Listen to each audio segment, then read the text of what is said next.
Ready? Let's go.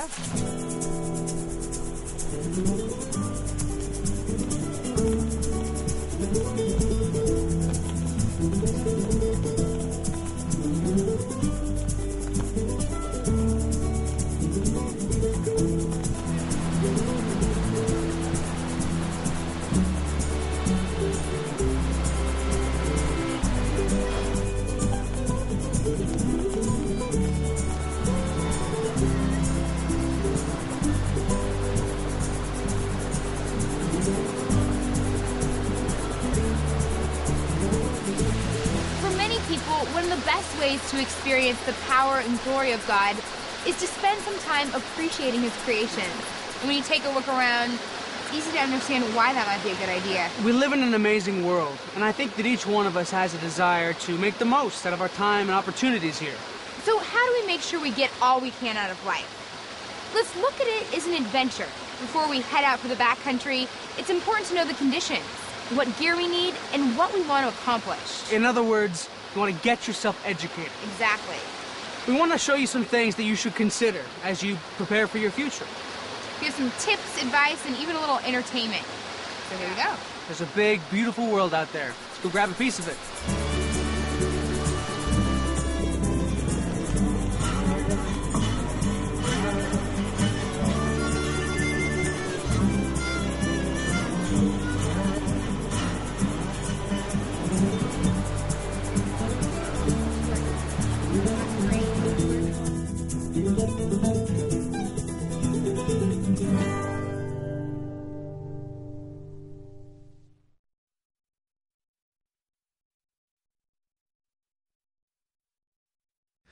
You are moving into the most competitive age the world has ever known. All around you is competition. You need all the education you can get. Sacrifice a car, sacrifice anything that is needed to be sacrificed to qualify yourselves to do the work of the world. That world will in large measure pay you what it thinks you are worth. And your worth will increase as you gain education and proficiency in your chosen field. Be smart. The Lord wants you to educate your minds and hands, whatever your chosen field, whether it be repairing refrigerators or the work of a skilled surgeon. You must train yourselves. Seek for the best schooling available. Become a workman of integrity in the world that lies ahead of you. I repeat, you will bring honor to the church and you will be generously blessed because of that training. There can be no doubt, none whatever, that education pays. Do not short-circuit your lives. If you do so, you will pay for it over and over and over again. Obviously, education is very important. We want to talk about some of the facts about education a lot of people don't realize. Let's do it. Okay, Cord, let's say this is you, or 100 of you. Wow, they look great. When asked, 99 out of 100 people say they believe they will graduate from high school. The truth is, only 67% of people graduate from high school on time. 38 of those students will go directly to college. In the end, only 18 of the original 100 students will graduate from college within 6 years of graduating from high school. Whoa, those numbers are a little scary. Definitely. We want to see those numbers increase, and we want to make sure that everyone has the opportunity to continue their education beyond high school. We thought some of you may be the analytical type, so we decided to give you some statistics that may open your eyes. Nothing seems to open people's eyes quite like money. Here's what you can expect to earn depending on the level of education you attain. Those who don't graduate from high school generally earn around $22,000 a year. Those who do graduate from high school, closer to $28,000. That number takes a jump to up to $35,000 for those who attain an associate's degree, and it takes another jump to over $51,000 for a bachelor's degree. If you want to take your education further, those with a master's degree generally earn around $61,000 a year. Those who pursue a doctorate or professional degree can average up to $95,000. Now, obviously, being able to make a living is important, but there are reasons besides money for furthering your education. As you learn and gain the new experiences that invariably come with education, your self-worth and confidence will increase, preparing you to face life's challenges with certainty. In addition, you'll gain skills and resources to better serve those around you, so that you can really make a positive difference. Now that you're beginning to understand that furthering your education is important, we have some recommendations for you. Advice you can use in high school to make sure you're ready when the time comes to move on.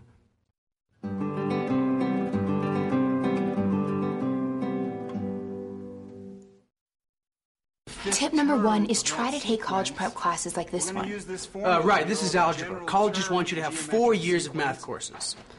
Son, we're trying to teach a math class here. Sorry. Maybe we better take this one outside. Yeah. Well, we know the first term is 5. Okay, Court, you think we can do this without bothering anyone? I don't know, but let's give it a try. We'll go through these pretty quickly, but we'll use some visual aids so we don't lose anybody. Sounds good. Colleges want you to have at least 4 years of English, as well as 2 or 3 years of science. You'll also need 2 years of history or government. You'll also want to take at least 2 years of a foreign language, like Russian. Or German. Spanish. Italian. Icelandic. Siswati. Okay, Court, I think they get the idea. Thanks. You'll also want to take as many advanced placement or international baccalaureate classes as possible. Studies have shown that students who take those classes in high school perform better in college than those who don't. Ready for tip 2? Okay, so here we go. I know this sounds a little crazy, but tip number 2 is get good grades. Sounds simple, but how do you do it? Well, it's important to develop good study habits, especially those that work well for you. You should also find places to study that are quiet and where you won't be bothered, like Court is doing. Very impressive, Court. Court? Court? Oh, hey, what's up? I guess Court decided to show us what not to do. Well, at least I can tell you what you can do to raise your GPA. You're not going to do well in class if you're not there. So get to class. Make a commitment not to miss. And once you're at class, make sure you take good notes. Writing will keep you attentive and awake. Be sure to read your textbook and do your homework. I know this all sounds simple, but studies showed that only 34% of students did at least 6 hours of homework a week while in high school. A little bit more effort can make all the difference. Tip number 3 is take the ACT or SAT early. We decided to get some expert advice from students who have recently finished the test, and the subject is all too fresh in their minds. Some of the things I did to prepare for the ACT was I went on the internet and I got on actprep.com, and then I just went through the sample questions. Well, the thing I chose to do was take an ACT prep class, and that helped me a lot. A lot of my preparation has been to do with mostly taking challenging classes. In taking challenging classes, you can prepare yourself, for a lot of test taking and a lot of the materials which will be covered in the ACT. The best thing that I would say to do to get ready for the test is to get a practice book just from a bookstore that has general rules of what you should know and practice tests in it. And that way you can take them and see what you missed. On the day of the test, what you want to do is, first off, you have to get a good night's sleep. Getting a good breakfast before and good night's rest is really important. Make sure you take a sweatshirt and wear long pants because it's always cold in the testing rooms. And have an extra pencil so you don't have to worry about that. So I think one of the pitfalls is to watch the time and try and gauge yourself accordingly, not spend too much time on one question. I think if you go in there with a positive attitude and wanting to get a good score, you'll do pretty well, better than you think you will if you have a good attitude towards the test.